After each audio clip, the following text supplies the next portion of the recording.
Durante mais de 300 anos de escravidão no Brasil, a violência e a humilhação eram práticas banais. Eram trabalhadores, eram pessoas simples, mas que tinham o sentimento da liberdade no sangue.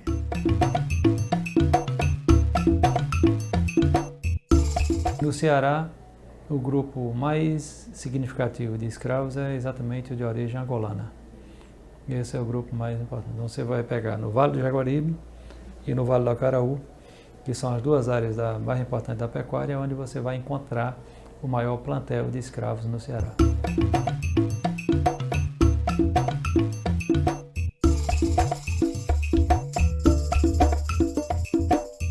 O português Simeão Teles Jurumenha foi o primeiro dono da Fazenda Livramento, na então Vila do Acarape. A casa grande com a senzala no subsolo foi construída no século XVIII. Hoje o local abriga o Museu Negro Liberto, que conta a história de uma sociedade escravocrata e hostil. E aqui nós temos a cozinha da casa. É onde contamos a história da escrava que foi queimada viva no fogão. Que essa que morreu queimada foi porque estava brincando com a criança dele lá, né? Aí, quando rebolou a criança, enquanto o negócio de rebolar a criança para brincar, tudo, o menino caiu. Quando a criança caiu, quebrou o pescoço. E nessa hora, o pai dele, que é dele, vem, né? Vinha sair, chega na carroça, acho que hoje tem ainda a roda por lá ainda, né? Aí chegou, pegou ela pelos cabelos e levou. Chegou lá dentro, mandaram para fazer um fogo muito grande. Aí quem empurrou a cara dele no fogo. Aí tinha um quarto de lado, né? Esse quarto, trancaram ela. Que todo dia o banho dela, o café dela, era cara dentro do fogo. Não chegou a enterrar ela, morta não. Ainda estava viva ainda, quando voltaram a desbolar, que enterraram. Essa história aí, quem vinha se encontrar sempre, era o senhor antigo de lá. E tinha outro senhor de lá, um doutor Valdivino, que também contou essa mesma história pra gente. E aqui era onde ficavam todos os escravos naquela época. Para começar, nós temos aqui uma verdadeira prisão. Então eles eram jogados aqui dentro, onde podemos observar que o espaço vai ficando menor, cada vez mais vai diminuindo. E em cada parte da senzala temos algumas torturas. Para começar, nós temos aqui as algemas, que era para colocar nos pulsos dos escravos dessa forma. Deixavam eles presos aqui a noite toda. E isso, como eu falei, devido ao que fizessem sem comer e sem beber nada. E tudo aqui era escuro. Não tinha iluminação na época. E eles também não podiam utilizar nem velas, nem lamparinas, devido ao fogo. Se eles utilizassem o fogo, eles poderiam causar incêndio, devido ao piso da casa ser de madeira.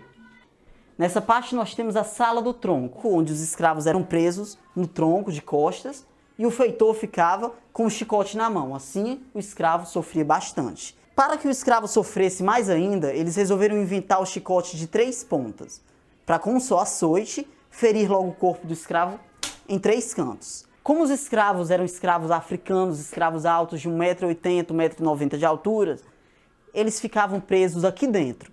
Na verdade, sentiam com certeza bastante dificuldade, certo? Ficavam presos aqui com as mãos amarradas para trás, que chegaram a cavar a parede com as próprias mãos para formar um assento melhor. A porta original da época era uma porta de madeira, era colocado pregos com as pontas para dentro, então se o escravo tentasse empurrar a porta, bater, com certeza isso prejudicava, era furado com os pregos. Então essas algemas já era para os escravos mais baixos, já para que eles ficassem de pontas de pé ou então empendurados. Com essa posição, a respiração deles era cortada com 15 minutos, o corpo todo ficava dormente e as pernas ficavam totalmente inchadas. Muitos, como devido ao material ser ferro, cortava o pulso deles, né? Rapidamente muitos chegavam a pegar o tétano. E aqui com certeza eles não tinham direito a nenhum medicamento. Até porque a expectativa de vida de um negro era até os 48 anos. E um escravo de 40, 45 anos, se estivesse na tortura, para o dono já podia morrer, já não servia quase nada. E aqui não só viviam os homens, como também todas as mulheres. Viviam juntos aqui dentro, inclusive crianças também. E este desenho está mostrando que naquela época nem as mulheres se salvavam. Homens e mulheres também poderiam ser tratados da mesma forma. Agora, às vezes, eles ficavam assim de castigo, que era para servir de exemplo para os outros. Então, os escravos vendo o homem e a mulher assim, aí não ia desobedecer, porque sabia que poderia ficar dessa forma. Só que as crianças também não se livravam das torturas. Todos os filhos de escravo, mesmo sem fazer nada, mas eles tinham que vir aqui todos os dias, colocava isso aqui no pescoço 1 hora, 2 horas, isso para quando ele chegasse na fase adulta já está obediente o seu dono. Aí temos aqui 3 gargalheiras, que seria para castigar o pai, a mãe ou o filho, ou criança, adolescente e adulto. Essa porta já dá acesso ao banheiro da casa grande, por onde o dono descia todos os dias para observar como os escravos estavam. Daqui mesmo ele trazia uma tocha ou uma lamparina e escolhia as escravas jovens e bonitas para trabalhar na casa grande com ele. E também era por esse local que as escravas traziam no tacho a comida dos escravos para ser levada até o canavial. Aqui vamos conhecer agora a Cela das Mucamas, que era o local onde viviam as escravas bonitas, né, as escravas escolhidas pelo dono para trabalhar na casa e manter relações com ele. Aqui todas elas tinham direito a esteiras de palha, já para não ter contato com o chão devido à higiene. Eram escravas limpas. Durante a noite, o senhor de engenho vinha a essa janela, escolhia uma das escravas para ter relações com ele. Muitas das vezes a esposa descobria a traição, mas nem sempre poderia fazer nada porque a escrava era protegida do senhor de engenho. Quando ela tinha oportunidade, que sabia que naquele momento estava só com a escrava na casa grande, ela chamava o feitor e dava a ordem para deformar aquela escrava. Cortava a face, amputava o bico dos seios, quebrava os dentes à martelada, arrancava as unhas, cortava o cabelo, para deixar a escrava feia para que o seu esposo não pudesse sair com ela novamente. As mulheres negras até hoje têm um status de escrava, porque elas trabalham para viver, para ajudar a sustentar suas famílias, mas não têm a menor receptividade, o menor respeito da sociedade circunstante. Eles desprezam, tratam como se fosse o lixo da sociedade. O negro no Brasil sempre foi injustiçado, a injustiça foi uma coisa muito presente. E a gente, na qualidade de pesquisador, tem a plena noção que tentou-se corrigir de alguma forma as injustiças cometidas. Talvez não seja a forma certa, não gostaria de entrar nesse mérito como pesquisador, mas, acima de tudo, dizer que cada um alerte a sua consciência para o fato de que houve uma grande injustiça no Brasil. Nos jornais da época, os fazendeiros procuravam escravos fugidos pelos sinais mais comuns. Fugido da cidade de São Sebastião, a bordo do vapor Ceará, em viagem para o norte, um negro já velho, o qual, devido aos muitos crimes que tem praticado, tomou por isto o apelido de alcanforado. Tem a pele preta, igual ao seu baixo e infame procedimento. Esse cabra, que não queremos ver, pode, por essa nossa autorização, ser levado a pau e vergalho em qualquer praça ou rua desta cidade onde for encontrado.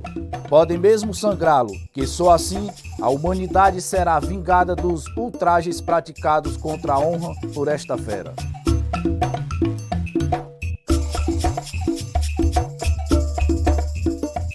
Você tem Rebouça, você tem Nabuco, mas você tem João Brígido aqui no Ceará e outros tantos, né?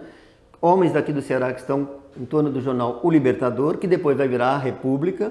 E se você ver no jornal O Libertador, todos eles fazendo loa contra a abolição, mas, no entanto, depois você vai ver na República já denunciando as mazelas feitas pelos blocos de maracatu e outras práticas culturais que têm vínculo forte com uma cultura afro-cearense. As leis criadas nos gabinetes do Império em nada beneficiavam a população cativa. A Lei Eusébio de Queiroz, que proibiu o tráfico intercontinental, acabou fortalecendo o comércio interprovincial. Esse fluxo de cativos ele vai variar de acordo com uma conjuntura. Épocas de seca, guerras, no caso, por exemplo, da Guerra do Paraguai, onde os negociantes, né, de escravos, eles vão encontrar meios para continuar lucrando com essa exportação de cativos. No caso de 1881, por que 1881? Porque é um momento em que o movimento abolicionista mais o os jangadeiros se organizam e resolvem não mais transportar cativos, né, para a região sudeste. Você vai ter à frente desse movimento um negro liberto chamado Antônio Napoleão e outro afrodescendente mulato, que é o Francisco José do Nascimento, o Chico da Maltide, que depois do movimento vai ser chamado de Dragão do Mar. E além dos jangadeiros, os militares e os ferroviários ajudavam nas fugas dos escravos, que se refugiavam em quilombos. Na história da libertação dos escravos em redenção, um dos fatores mais importantes foi o envolvimento dos próprios escravos nessa luta. A gente achou interessante a parte de uma escrava chamada Damásia, que veio trouxe os seus 2 filhos para a Junta de Emancipação de Escravos e trouxe uma contribuição de R$60 mil para libertar os seus 2 filhos, Francisco e Joana.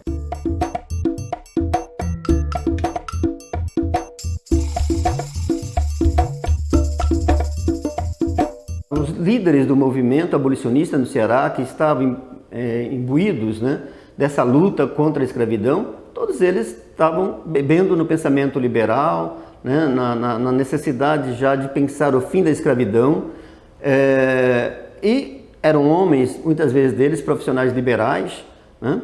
No entanto, o que a gente percebe é que o que vai se falando dessa abolição no Ceará, como em outros lugares, é como se fosse algo feito pelos brancos para os negros.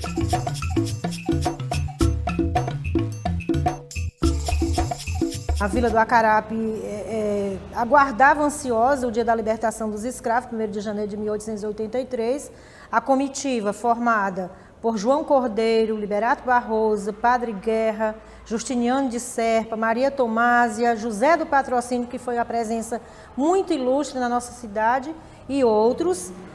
Eles saíram de Fortaleza às 6 horas da manhã, chegaram no Acarape, a vila no Cala-Boca, né, que era a estação ferroviária, e de lá vieram de carroça, cavalos, até a sede da cidade, aqui é a Praça da Matriz, que estava toda enfeitada para receber a comitiva. Então, sucedeu-se, né, a solenidade de alforria dos escravos. A Vila do Acarape passou a chamar-se Redenção. Tornou-se conhecida como Berço das Auroras e Rosal da Liberdade. A liberdade nasceu no lugar próprio, nasceu onde devia nascer, não foi um presente de classe favorecida.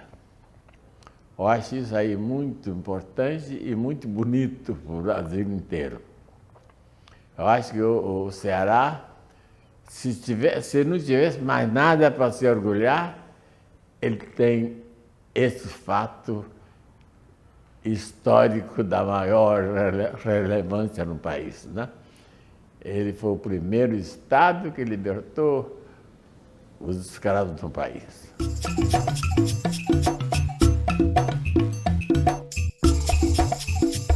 Surgem comunidades negras rurais. Comunidades negras rurais que não necessariamente têm um vínculo com quilombos historicamente constituídos, mas que evidentemente colocam outras demandas para o Estado, para além dessa questão do respeito enquanto cidadão, enquanto negro.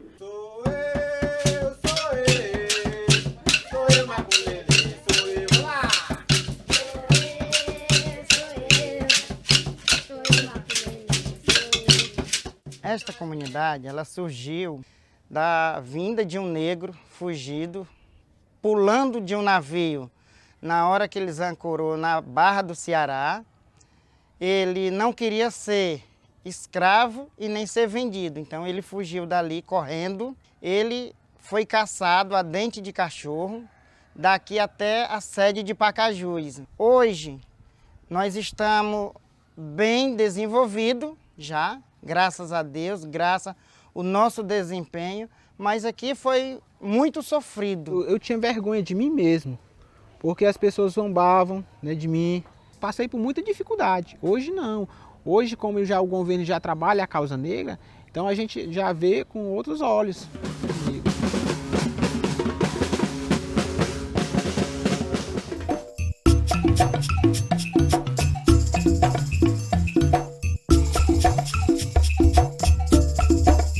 Desde pequeno aqui no Iracema a gente é acostumado a ouvir sobre os bastiões, né? Sobre essa comunidade, sobre essa história, né? Que vieram as duas escravas fugidas de Palmares para essa região. Nós, da minha parte, desse aqui, somos da parte da Bibiana. Aí ela tinha umas filhas, tinha a mãe do meu avô, tinha Maria Felícia, tinha Antônio Salvador, tinha a Inês, tinha a Ligola, tinha a Tereza. Tereza era a mãe de um professor que tinha lá, chamado Luciano Tereza, que é um professor filho dessa Tereza. Eu só lia a letra do manuscrito. Lá tinha uma festa bonita, rapaz. A festa de Bastião ainda hoje está mais fraca, mas ainda é boa. A festa de Nossa Senhora do Carmo.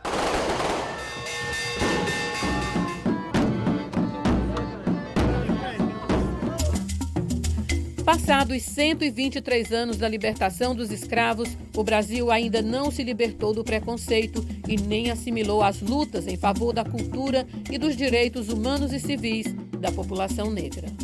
Não somos libertos, não somos livres. O negro, para ser livre, ele tinha que ter a possibilidade de exercer plenamente a sua cidadania brasileira. E ele não tem aqui essa liberdade, essa possibilidade, essas oportunidades. Pode ver que a oportunidade que ele tem, qual é? É aquela de ir para a cadeia. Se vem uma pessoa da Europa, pode ser pobre, miserável, pode ser um criminoso, ele chega aqui, ele é tratado, porque você não sabe, porque é portador da raça branca. Independentemente dele é rico ou não. Enquanto o africano pode ser rico, ele não é conhecido, é portador da cultura africana. Então, ele é suspeito até que ele prove o contrário. Então, essa carga histórica, se não fosse a questão da escravidão, as relações poderiam ser outras. Os povos africanos, na época da antiguidade, tiveram uma influência, contribuíram enormemente para o desenvolvimento da civilização humana. Este é um fato que tem sido escondido, que tem sido desmentido, foi construída uma história falsa com o único intuito de negar o protagonismo dos povos africanos na construção do conhecimento, da tecnologia e do desenvolvimento humano durante milênios.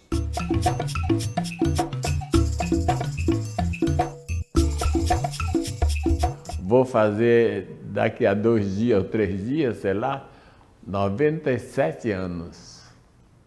E tenho os ensinamentos da minha mãe de respeito e de participação na luta libertária do meu povo desde os 8 anos de idade, desde 7, 8 anos que minha mãe me ensinou, e eu estou aí firme, cumprindo os propósitos da minha mãe, que eram uma simples doceira, uma simples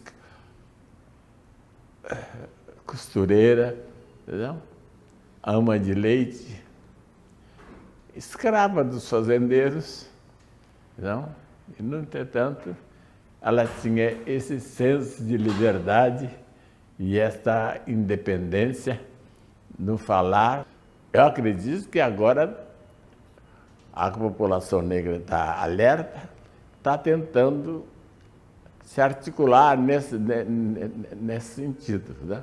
De ter os instrumentos de luta que é preciso, senão não adianta nada a gente estar só falando e metendo pau naquilo que nos agride. Quando a infraestrutura, os meios permitirem, a população negra vai agir. É assim, não só falando, não só denunciando, mas agindo.